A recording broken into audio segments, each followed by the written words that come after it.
CIET NCERT द्वारा प्रस्तुत है कक्षा 6 की विज्ञान की ध्वनि पाठ्य पुस्तक जिज्ञासा। पृष्ठ 1, अध्याय 1, विज्ञान का अनूठा संसार। मनुष्य सदैव अपने आसपास के परिवेश के विषय में जानने के लिए उत्सुक रहता है। बचपन से ही हम अपने आसपास के क्षेत्र के बारे में खोजने लगते हैं और प्रश्न पूछने लगते हैं। विद्यालय के प्रारंभिक स्तर में पढ़ते हुए क्या आप अपने आसपास के परिवेश के विषय में पता लगाकर और खोजकर आनंदित हुए?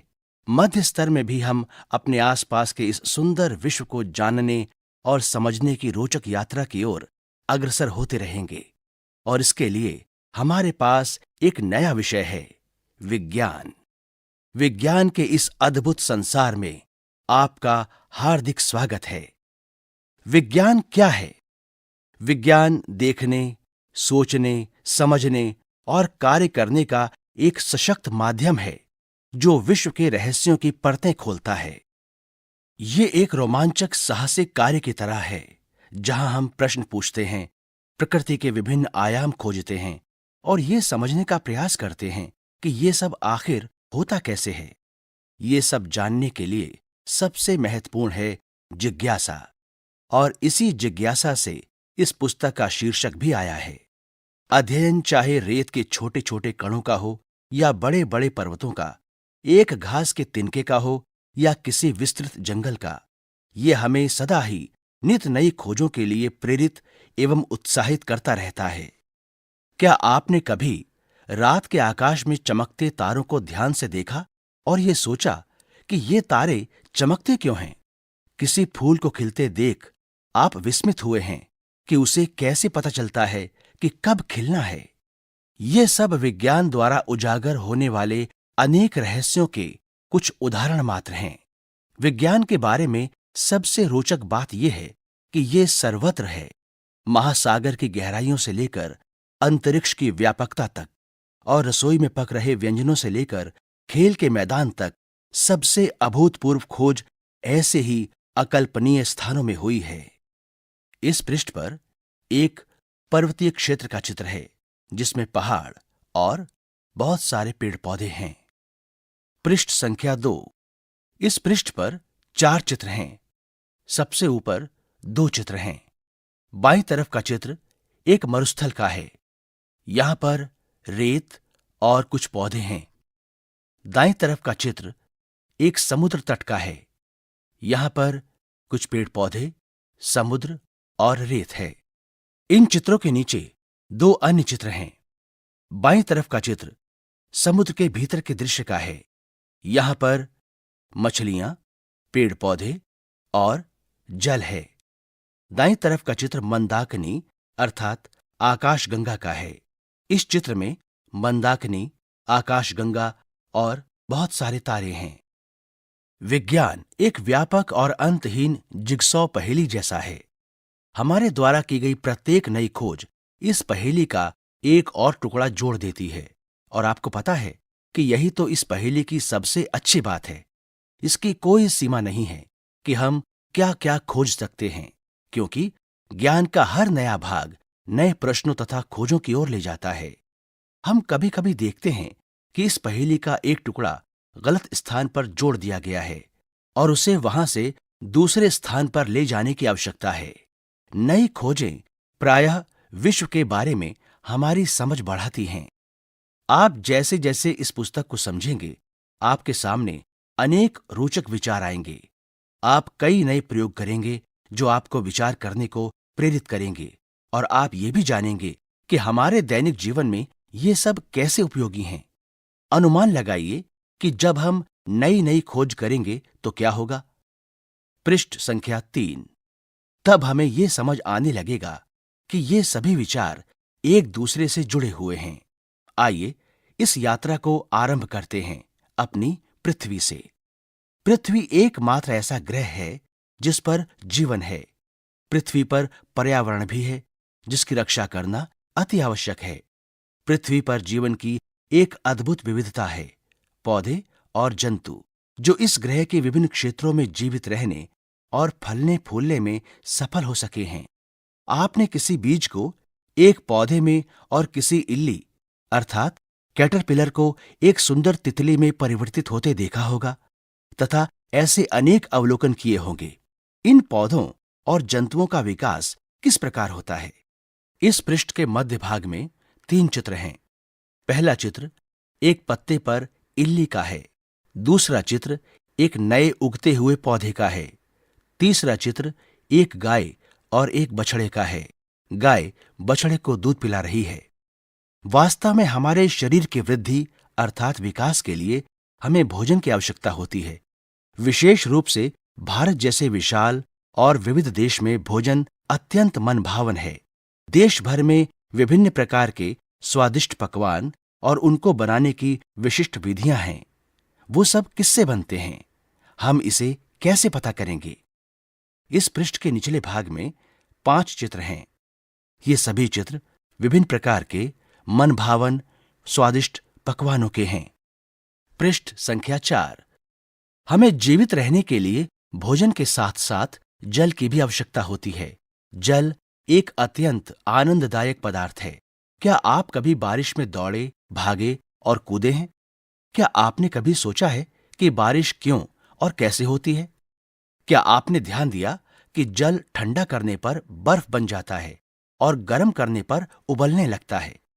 क्या आपको भी गर्मी में ठंडा जल पीने या सर्दियों में गर्म जल से नहाने में आनंद आता है? हम गर्म और ठंडे को कैसे समझते हैं? चाहे वो जल हो या ज्वर से तपते हमारे शरीर का तापमान, कोई वस्तु कितनी गर्म है, ये ज्ञात करना महत्वपूर्ण है। इस पृष्ठ के मध्य भाग में जल चक्र का चित्र है, जहां पर बादलों से किस प्रकार वर्षा होती है और फिर नदी, सागर या तालाबों से किस प्रकार सूर्य की रोशनी से भाप बनकर जल फिर आकाश में जाकर बादल बन जाते हैं, ये बताया गया है। और फिर हमारे आसपास अनेक प्रकार की वस्तुएं हैं। जिस कागज पर हम लिखते हैं, धातु की चाबी, प्लास्टिक का पैमाना, हमारे बॉक्स में मिटाने वाला रबर, बॉक्स को बंद रखने वाला चुंबक, हमारे पहनने के कपड़े, दूध पीने का प्याला और बहुत सी अन्य वस्तुएं, ये सब किससे बनी होती हैं? क्या ये विभिन्न पदार्थों से बनी हैं? हम विभिन्न पदार्थों को एक दूसरे से कैसे पृथक करते हैं? इस पृष्ठ के निचले भाग में एक अन्य चित्र है। इस चित्र में बहुत सारे तारे आकाश में टिमटिमा रहे हैं और इस चित्र में अध्यापिका बच्चों को आकाश की तरफ संकेत करके बता रही है। पृष्ठ संख्या 5। इस पुस्तक की यात्रा में हम जैसे जैसे आगे बढ़ेंगे, वैसे वैसे इस पृथ्वी पर विद्यमान प्रत्येक वस्तु के बारे में प्रश्नों की एक अंतहीन सी सूची बनती जाएगी। किंतु प्रश्नों की ये सीमा केवल पृथ्वी के लिए ही क्यों हो? हम उससे परे सूर्य, चंद्रमा और आकाश में चमकने वाले लाखों तारों पर भी प्रश्न पूछ सकते हैं। हम स्वयं अपने प्रश्नों के उत्तर ढूंढने का प्रयास कैसे कर सकते हैं? चाहे आपको किसी पत्ती की संरचना के बारे में जानना हो, या ये कि वस्तुएं कैसे गति करती हैं, या ये कि मूंगफली के छिलके को कैसे अलग करते हैं, इस पुस्तक का प्रत्येक अध्याय आपकी जानने की इच्छा को तो जागृत करेगा ही, संभवतः आपके मन में अनेक प्रश्न भी पैदा करेगा। चाहे आपने ध्यान न दिया हो, फिर भी आप अनेक प्रश्नों के उत्तर अब तक ढूंढते रहे होंगे। मान लीजिए कि आपकी कलम लिखना बंद कर देती है, तब आप क्या करेंगे? आप शायद अपने आप से ये प्रश्न पूछेंगे, मेरी कलम ने लिखना क्यों बंद कर दिया? आप ये अनुमान लगाएंगे कि कलम में स्याही समाप्त हो गई होगी। तब आप इस अनुमान का परीक्षण कलम को खोलकर और रिफिल की स्याही जांच कर करेंगे। यदि वो खाली है तो आप जान जाएंगे कि आपका अनुमान सही था। परंतु मान लीजिए कि आप देखते हैं कि स्याही समाप्त नहीं हुई है, तब आप क्या करेंगे? आप एक और अनुमान लगाएंगे कि संभवतः स्याही सूख गई है। इसकी जांच करने के लिए कि यह अनुमान सही है या नहीं, अब आप कुछ और करने का प्रयास करेंगे। वास्तव में विज्ञान ऐसे ही कार्य करता है। आपके ये जानने का प्रयास कि आपकी कलम ने लिखना क्यों बंद कर दिया, वैज्ञानिक विधि का एक उदाहरण है। इस पृष्ठ के मध्य भाग में एक चित्र है। इस चित्र में एक लड़की कुर्सी पर बैठकर पेन को देख रही है और ये अनुमान लगाने की कोशिश कर रही है कि इसके पेन ने लिखना क्यों बंद कर दिया। क्रियाकलाप 1। आइए सोचें और लिखें। एक ऐसी ही अन्य समस्या के बारे में लिखें जिसे आपने हल करने का प्रयास किया हो। आपने किन चरणों का पालन किया? विज्ञान केवल तथ्यों एवं आंकड़ों को याद करना या केवल प्रयोग करना नहीं है।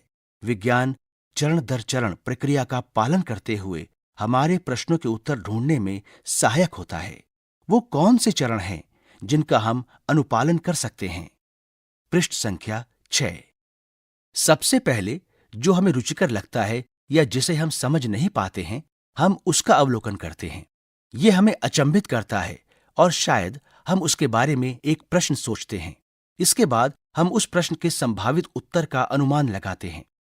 इस अनुमान का हम प्रयोगों और अधिक अवलोकनों द्वारा सत्यापन करते हैं।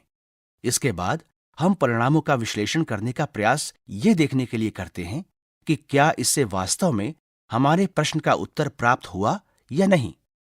इस पृष्ठ के निचले भाग में 2 चित्र हैं। ऊपर वाला चित्र एक गैस स्टोव का है। इसके ऊपर कुकर में कुछ खाद्य पदार्थ पक रहा है।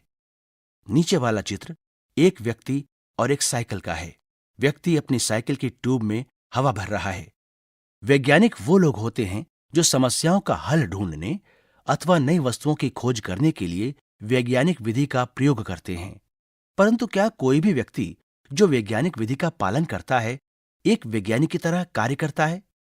भोजन पकाने वाला व्यक्ति ये सोचकर हैरान हो सकता है कि दाल कुकर से बाहर कैसे निकली।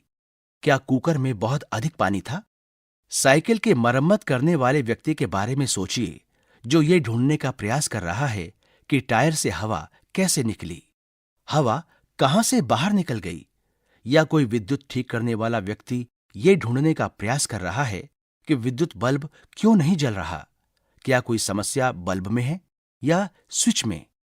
जब हम प्रश्न पूछने और इनका उत्तर ढूंढने का प्रयास करते हैं तो एक तरह से हम सभी वैज्ञानिकों जैसा कार्य करते हैं। क्रियाकलाप 2। आइए सोचें और लिखें। आप दैनिक जीवन की एक ऐसी परिस्थिति का वर्णन करें जहां कोई व्यक्ति वैज्ञानिक विधि का अनुसरण करता है। पृष्ठ संख्या 7। क्या आपने अनुभव किया है कि हमारे दैनिक जीवन में ऐसी अनेक परिस्थितियां आती हैं जहां हम जाने अनजाने वैज्ञानिक विधि का प्रयोग करते हैं? हम सभी एक सीमा तक वैज्ञानिक विधियों का अनुप्रयोग करते हैं जो हमें हमारी बड़ी समस्याओं को हल करने एवं ब्रह्मांड के रहस्यों का समाधान निकालने की क्षमताओं को बढ़ाती हैं। यह समझना आवश्यक है कि विज्ञान को समझने और सीखने के लिए जिज्ञासु होना और आसपास के वातावरण का अवलोकन करना सर्वोपरि है। जब हम जिज्ञासु होते हैं तब हम प्रश्न पूछने लगते हैं, कैसे और क्यों। स्मरण रखिए कि यह संसार वस्तुओं का एक भंडार है और हम नहीं जानते और भी कितनी ही वस्तुएं हैं जिन्हें खोजना अभी शेष है। क्रियाकलाप 3। आइए विचार करें और लिखें। यदि आपको किसी वस्तु या घटना के बारे में प्रश्न पूछना है कि यह क्यों होती है, तो उसके बारे में आप क्या पूछेंगे? आप अपने प्रश्न का उत्तर किस प्रकार खोजेंगे, ये लिखने का प्रयास कीजिए। वैज्ञानिक खोजें अकेले कम ही होती हैं। दुनिया भर के वैज्ञानिक प्रायः एक दूसरे के साथ बड़े बड़े समूहों में कार्य करते हैं। इसलिए यदि आप स्वयं उत्तर नहीं ढूंढ पाते हैं तो अपने मित्रों से निसंकोच सहायता मांगिए। साथ मिलकर खोजना सदैव अधिक आनंददायक होता है। इस पृष्ठ के मध्य भाग में एक चित्र है। इस चित्र में कुछ बच्चे टेबल पर रखे 2 बीकरों में रखे कुछ पदार्थों का अवलोकन कर रहे हैं। संभवतः आपको अपने सभी प्रश्नों के उत्तर कक्षा 6 में नहीं मिलेंगे। चिंता न करें, आप विज्ञान की यात्रा पर निकल पड़े हैं, अगले 5 वर्षों के लिए या उससे भी आगे।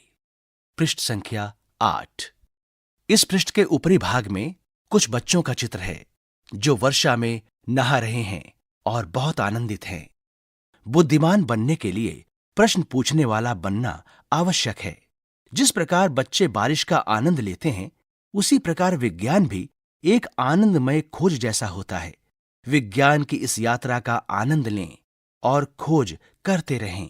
ब्रह्मांड के अद्भुत रहस्यों के बारे में सोचना कभी भी बंद ना करें और प्रश्न पूछते रहें। क्या आप विज्ञान की इस रोमांचक यात्रा पर निकलने के लिए तैयार हैं? आइए इसे आरंभ करें। अध्याय 1 यहीं पर समाप्त होता है। अभी आप सुन रहे थे कक्षा 6 की विज्ञान की ध्वनि पाठ्य पुस्तक जिज्ञासा।